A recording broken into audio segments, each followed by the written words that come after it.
એટલે આ ગાડામાં ખડ ઉગી ગયું. એ ગાડામાં ખડ ફાટી ગયું. આ ઓર્ગેનિક દવા હું બધી ખેતીમાં વાપરું. આમાં શું છે? આમાં છે સાણ, ગાયનું ગૌમૂત્ર અને એનું સાણ ગાયનું રોજ ભેગું કરી લેવા. આ ભેગું કરે? હા. આને ક્યાં લઈને જા? આની થાઈલેન્ડ થી રોપ મગાવ્યો ને, હા. એમાં એક એક કઈઠો એક ખડી નાખવાનો. આ તો પાણી રેડવાનો છે પિતૃને. આ ત્રાંબાના કઈઠિયા તમે રેડો ને, હા. એ નાળિયેરી ફાટી જાય. આ ત્રાંબાના કરશે રેડવાનું કે રેડવાનું, હા. પિતૃને રેડે ને એમ આ રેડવાનું નારેડીને. નાળિયેરી ટોપો થાય 5-5 હવે આવડ્યો આવશે તારો ત્રોપો. હા એમાં બાકી નહીં રહે. ને આ ટોપ પિતરનો શું છે?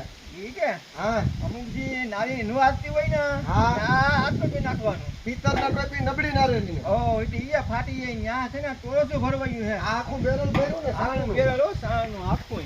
એમ તો સાણ નાખ. 5 ગાયું રાખ્યું, પૈસા દૂધ ખાવા ને પૈસા બનાવવા. પણ આ અમુક એમ કે તમે તો કે દવા છાંટવાનું કહો ને ખાતર નાખવાનું કહો. નહીં. આને પૂગે જ નહીં ને. આનો પૂછે જ નહીં. આ પ્યોર વસ્તુ છે. આ ગાડામાં ખડ નથી લેજે. આ ગાડામાં થડ ફાટી ગયું તો નાળિયેરીની દિશા શું થાય? આ ગાડામાં ખડ ઉગાડી દીધું એવી દવા બનાવે. આને શું કરવું મારે? ફાટી જવાની છે નાળિયેરી. ફાટી જાય ને તો કઈ ઘટે આવા ત્રોપા છે. આનું કઈ નહીં આવે. કઈ નહીં. 2 જણા ઉપાડવા જો હે નહીં.